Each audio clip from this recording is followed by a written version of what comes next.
Hello everyone, good evening. स्वागत है आप सभी का ऑनलाइन स्टडी में। आज की इस वीडियो में हम बात करने वाले हैं बायोलॉजी के क्वेश्चंस के बारे में, जो कि आने वाले बिहार एसआई मेंस के लिए मोस्ट इंपॉर्टेंट होगा। इससे पहले हम लोगों ने ऑलरेडी 5th पार्ट तक काफ़ी अच्छे तरीके से कंप्लीट किया। अगर आपने नहीं देखा तो लिंक आपको इसी वीडियो के नीचे डिस्क्रिप्शन में मिल जाएगा, आप वहाँ से देख सकते हैं। तो चलिए फ्रेंड्स, इस वीडियो को शुरू करते हैं।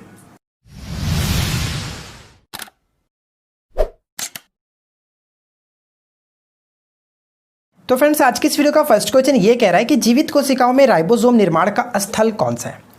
देखिए फ्रेंड्स, यहाँ पे जो भी मैं क्वेश्चन आपके साथ डिस्कस करूंगा वो काफ़ी चुनिंदा प्रश्न है, काफ़ी इंपॉर्टेंट क्वेश्चन है, तो इस वीडियो को आप मिस मत करना, लास्ट तक जरूर देखना, ठीक है।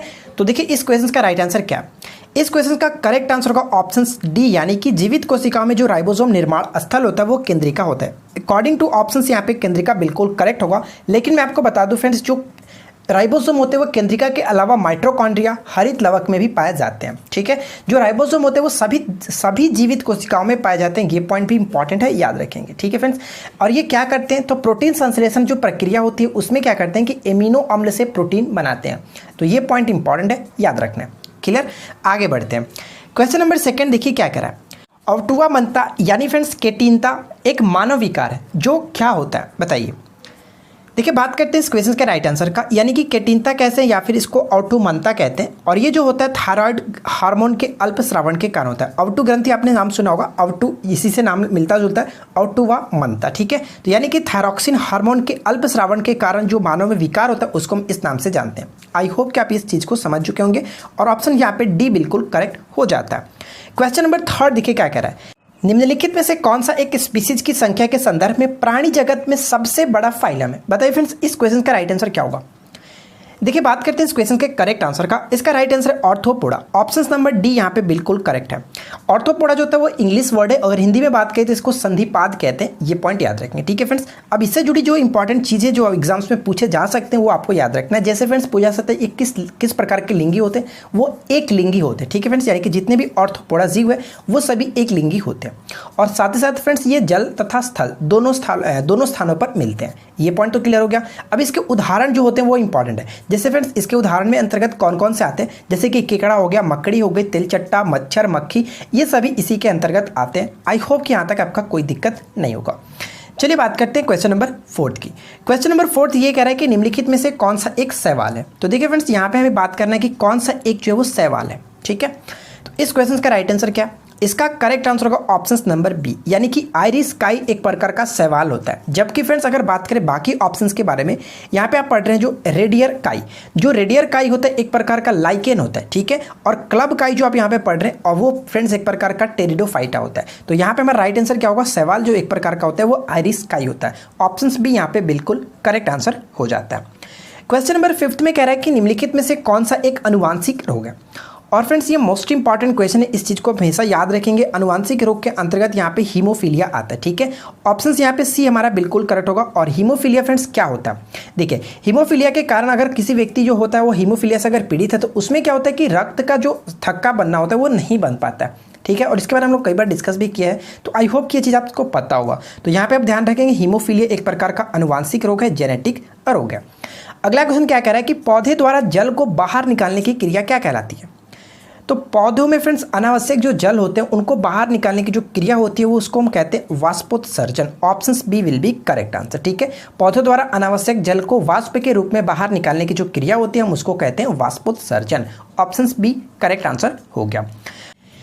पर्णहरित पाया जाता है। बताइए फ्रेंड्स, नेक्स्ट क्वेश्चन ये कह रहा है कि पर्णहरित पाया जाता है, किसमें पाया जाता है। इस क्वेश्चन का करेक्ट आंसर होगा हरित लवक के ग्रैना में। Option A will be correct answer, ठीक है फ्रेंड्स, याद रखेंगे। देखिए फ्रेंड्स एक चीज़ मैं आपसे बता दूंगा, अगर आपने इस वीडियो को लाइक नहीं किया तो आपसे रिक्वेस्ट करता हूं प्लीज़ वीडियो को लाइक ज़रूर किया करें, क्योंकि आप लोग का लाइक ही तो हमें मोटिवेट करता है यार। आप लोग वीडियो को जितना ज़्यादा लाइक करेंगे उतना हमें अच्छा लगता है और हम कोशिश करते हैं कि आप लोग के और भी कुछ बेटर कर सकें। तो प्लीज़ वीडियो को लाइक ज़रूर किया करें। तो फिलहाल देखिए बात करते हैं नेक्स्ट क्वेश्चन क्या कह रहा है कि जो मच्छर शीत ज्वर के परिजीवी को संप्रेषित करता है वह है। बताइए इस क्वेश्चन का राइट आंसर क्या है। वह मच्छर आपको बताना है फ्रेंड्स, जो मच्छर शीत ज्वर के परजीवी को संप्रेषित करता है वो क्या है।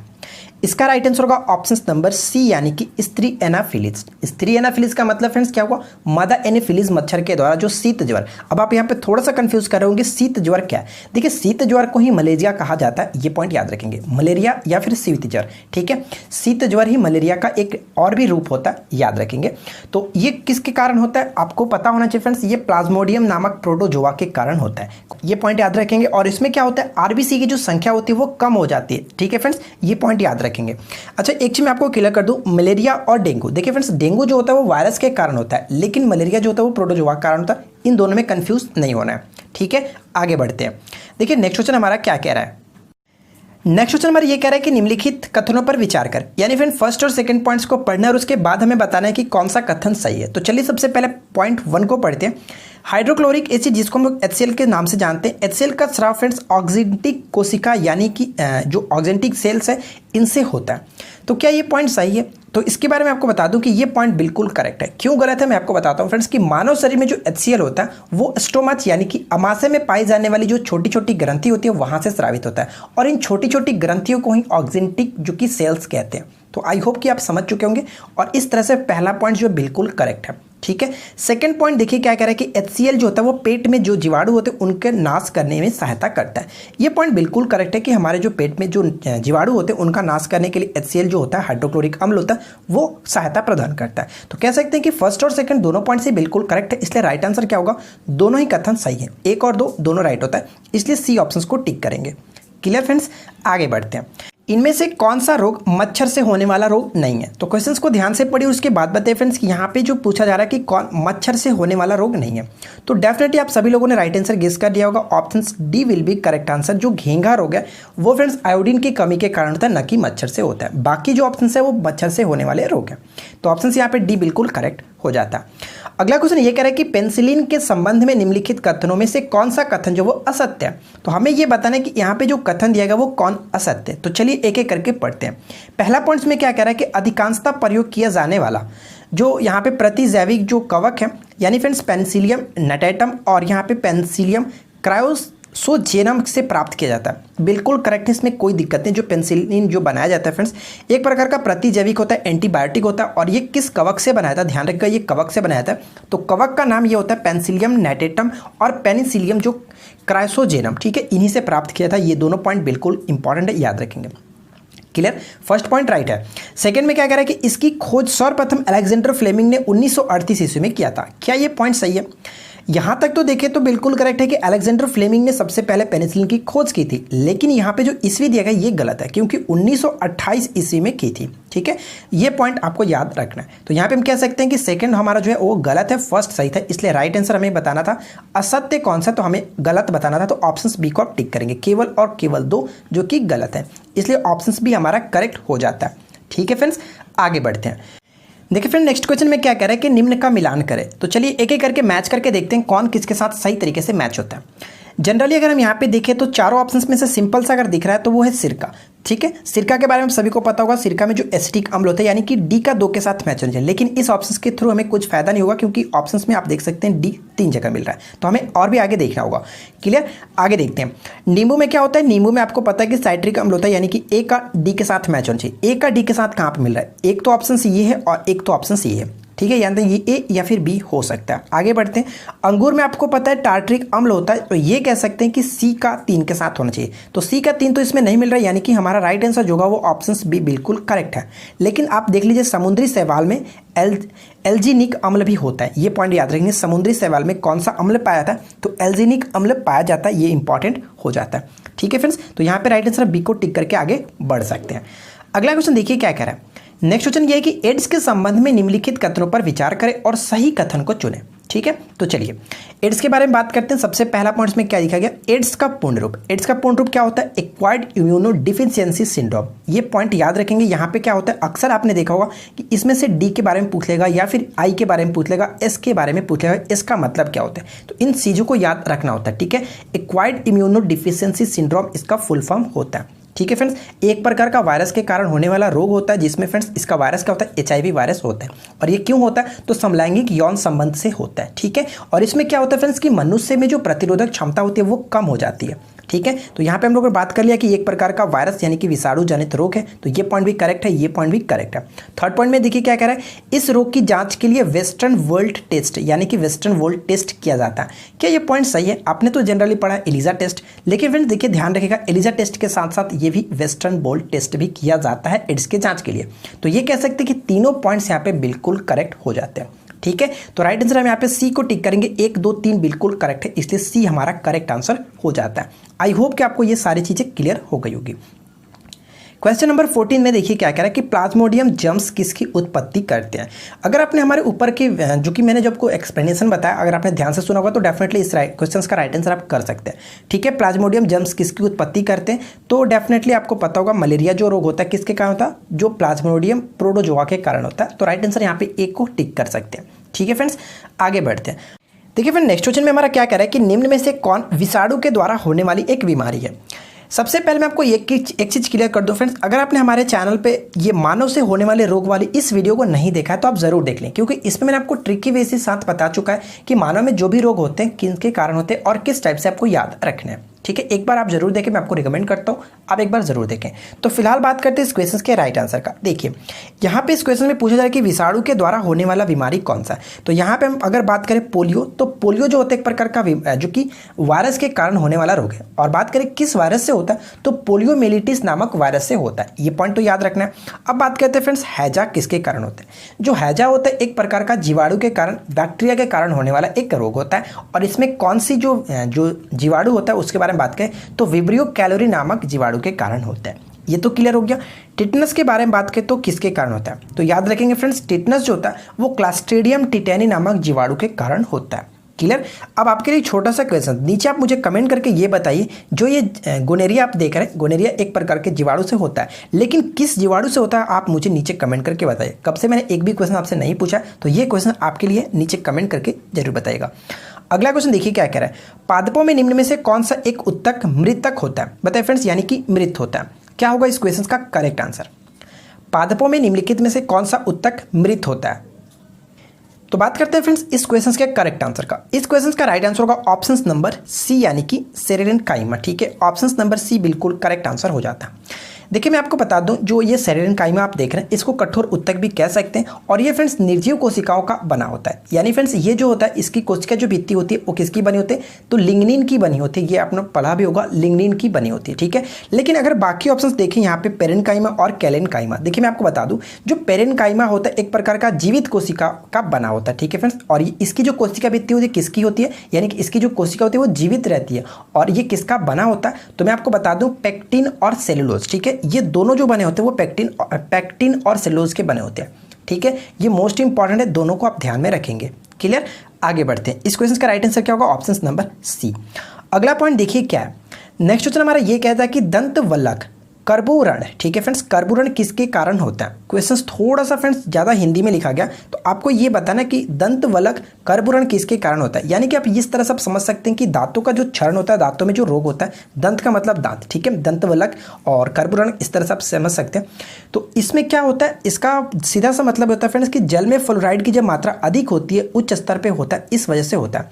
इस तरह से आप समझ सकते हैं कि दांतों में जो कैविटी होने का जो डर रहता है, कैविटी होता है, वो किस तरह से होता है, तो जल में फ्लोराइड की मात्रा अधिक होने कारण। कुछ ज़्यादा ही हिंदी लिखा गया, तो इस तरह से आप समझ सकते हैं। चलिए बात करते हैं अगले क्वेश्चन की। अगला प्रश्न ये बनता है कि स्त्रियों में किस हार्मोन के प्रवाह से अंडोत्सर्ग का उद्दीपन होता है। इस क्वेश्चन का राइट आंसर क्या, इसका करेक्ट आंसर होगा ऑप्शन नंबर ए यानी कि पीत पिंडिकर hormone. Option A will be correct answer. और ये सभी क्वेश्चन डायरेक्ट पूछे थे, तो आप इन सभी का राइट आंसर याद रखेंगे। अगला पॉइंट देखिए क्या कह रहा है, निम्नलिखित में से कौन सा एक मानव में उसी के समान कार्य करता है जो कॉकरोच व फिर अन्य कीटों में मैलीपिगी नलिकाओं की तरह कार्य करता है। बताइए इस क्वेश्चन का राइट आंसर क्या है। ठीक है फ्रेंड्स, तो बात करते हैं राइट आंसर का। इस करेक्ट आंसर होगा वृकक। ऑप्शन यहाँ पे सी बिल्कुल करेक्ट आंसर हो जाता है। ठीक है, आगे बढ़ते हैं। अगला पॉइंट क्या कह रहा है कि समुद्री झींगा, जिसको हम लोग इंग्लिश में लोबस्टर कहते हैं, निम्नलिखित में से किस एक वर्ग का जीव है। बताइए फ्रेंड्स, इस क्वेश्चन का राइट आंसर क्या होगा? समुद्री जो झींगा होता है जिसको लोबस्टर कहते हैं, और ये फ्रेंड्स किसके वर्ग के अंतर्गत आता है? तो क्रस्टेशियन जो वर्ग है इसके अंतर्गत आता है। ये पॉइंट आप याद रखेंगे। पंजों वाली जो झींगा मछली है वो बड़े समुद्री क्रस्टेशियन परिवार के संबंध रखती है, तो ये पॉइंट याद रखेंगे और आपने पिक्चर देखा होगा। ठीक है फ्रेंड्स, चलिए आगे बात करते हैं। अगला क्वेश्चन क्या कह रहा है कि मानव मस्तिष्क में निम्न भागों में से कौन सा एक निगरण और उल्टी का निदान केंद्र है? यानी फ्रेंड्स आपको ये बताना है कि मस्तिष्क का वो भाग कौन सा है जिसमें फ्रेंड्स क्या होता है कि निगरण और उल्टी का निदान केंद्र माना जाता है। इसका राइट आंसर होगा ऑप्शन नंबर सी, यानी कि मेडुला अम्बालगेटा। ठीक है फ्रेंड्स, और इसके बारे में अगर बात करना चाहें तो ध्यान रखिएगा ये मस्तिष्क का सबसे पीछे का भाग होता है। ठीक है फ्रेंड्स, और इसका अन्य कई भी कार्य होते हैं, जैसे कि यहाँ पे आपने देखा निगरण और यानी कि जो निगलने और उल्टी करने का जो कार्य होता है, उसके साथ साथ रक्तदाब, आहार नाल, जो हृदय की धड़कन, इन सभी चीज़ों को ये नियंत्रित करता है। ठीक है, अगर आप सब एक चीज़ पता होगा फ्रेंड्स, जो प्रमस्तिष्क होता है, प्रमस्तिष्क जो होता है वो मानव मस्तिष्क का सबसे विकसित भाग होता है, जिसको हम लोग सेरिब्रम के नाम से भी जानते हैं। तो ये पॉइंट भी इंपॉर्टेंट है, याद रखिएगा। ठीक है, अगला क्वेश्चन देखिए क्या कह रहा है कि 2,4-D निम्नलिखित में से क्या है? कई बार पेपर में ये पूछा जा चुका है। बताइए फ्रेंड्स 2,4-D क्या होता है? देखिए मैं आपको बता दूं कि 2,4-D का मतलब होता है डाइक्लोरोफिनॉक्सी एसिटल अम्ल। इसका पूर्ण रूप होता है डाइक्लोरोफिनॉक्सी एसिटल अम्ल। ठीक है, और एक प्रकार का फ्रेंड्स ये खरपतवार नाशक होता है, यानी कि हर्बिसाइड होता है। ऑप्शन नंबर यहाँ पे डी बिल्कुल करेक्ट आंसर होगा, याद रखेंगे। ठीक है, आगे बढ़ते हैं। अगला क्वेश्चन क्या कह रहा है कि निम्नलिखित में से कौन सा एक ब्लू बेबी संलक्षण यानी कि सिंड्रोम का कारण है? और ये क्वेश्चन मैंने आपको कई बार करा चुका है अलग अलग तरीकों से। आई होप कि अब तक आपको पता चला होगा। जब भी ब्लू बेबी सिंड्रोम आए तो फ्रेंड्स वहाँ पे आप इसका राइट आंसर डायरेक्ट जो कि नाइट्रेट को टिक करेंगे। ठीक है, नाइट्रेट के कारण ये होता है, जल में अधिक मात्रा में नाइट्रेट होने की वजह से ब्लू बेबी सिंड्रोम होता है। ये पॉइंट आप याद रखिएगा। अगला क्वेश्चन क्या कह रहा है कि प्रकाश के निम्नलिखित प्रकारों में से किन का पौधों द्वारा तीव्र अवशोषण होता है? तो बताइए फ्रेंड्स इसका राइट आंसर क्या होगा? इसका करेक्ट आंसर है ऑप्शन नंबर बी, यानी कि नीला और लाल। ऑप्शन यहाँ पे बी बिल्कुल करेक्ट आंसर हो जाता है। ठीक है, आगे बढ़ने से पहले आपसे एक रिक्वेस्ट करूंगा फ्रेंड्स, अगर आपने अभी तक लाइक नहीं किया तो प्लीज़ यार वीडियो को लाइक ज़रूर कर देना, क्योंकि काफ़ी मेहनत लगती है इस तरह के वीडियो बनाने में, और आप लोग के अच्छी नॉलेज के लिए इस तरह से क्वेश्चंस मैं लाता हूँ। अदरवाइज आप बाकी चैनल को देख ही रहे हैं किस तरह से क्वेश्चंस करा रहे हैं। ठीक है, वो सब तो मैं बाद में बात करूँगा, फिलहाल आप इस चीज़ को देखिए और खुद से समझने की कोशिश कीजिए। ठीक है, तो देखिए नेक्स्ट क्वेश्चन हमारा क्या कह रहा है कि मानव शरीर में पूछ का मतलब फ्रेंड्स अपेंडिक्स। ठीक है, इस चीज़ को याद रखेंगे। पूछ का यहाँ पर मतलब बात कीजिए, अपेंडिक्स जो होता है वो कौन सी संरचना में संलग्न होता है? ठीक है, तो बताइए फ्रेंड्स मानव शरीर में जो पूछ होता है वो कौन सी संरचना से संलग्न होता है? तो राइट आंसर यहाँ पे होगा ऑप्शन नंबर ए, यानी कि बृहतंत्र। अब बृहतंत्र क्या होता है? काफ़ी हिंदी में लिखा गया, तो इंग्लिश में इसको कह सकते हैं लार्ज इंटेस्टाइन। ठीक है फ्रेंड्स, जो कि बड़ी आंत ये भी कह सकते हैं। क्लियर? तो आई होप कि आपको यहाँ तक तो कोई दिक्कत नहीं होगी। अब मैं आपको बता दूं फ्रेंड्स, जो ये आपने यहाँ पे पूछ देखा जिसको मैंने इंग्लिश में आपका बताया अपेंडिक्स। ठीक है, अपेंडिक्स जो होता है वो ट्यूब के आकार का एक छोटी सी संरचना होती है, जो फ्रेंड्स बृहदांत के प्रथम भाग से जुड़ी होती है, जिसको फ्रेंड्स कोलन भी कहते हैं। तो ऐसे भी पूछा जा सकता है कि जो मानव शरीर में पूछ होता है, अपेंडिक्स होता है, वो किसके साथ जुड़ा होता है? तो डायरेक्ट जो कि बृहदांत ना देकर के कोलन भी दे सकता है। तो ये पॉइंट याद रखेंगे, कोलन से भी जुड़ा होता है। ठीक है, तो देखिए फ्रेंड्स आपको अगर ये वीडियो पसंद आया तो वीडियो को जरूर लाइक करेंगे और अपने दोस्तों के साथ शेयर कीजिएगा।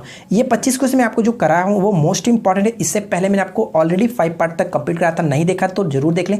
और साथ ही साथ इस वीडियो के नीचे आपको फ्रेंड्स 700+ क्वेश्चन का एक PDF आपको मिल जाएगा। अगर आपने नहीं परचेज किया साइंस के क्वेश्चन तो आप जरूर परचेज करके पढ़िए उसको, क्योंकि आने वाले बिहार से मेंस में इससे बाहर आपके साइंस के क्वेश्चन नहीं पूछ जाएंगे। डेफिनेटली आप उसको पढ़ लीजिए, बहुत है। ठीक है, तो प्लीज़ मिलते हैं नेक्स्ट वीडियो में। Thanks for watching, keep learning, have a good day.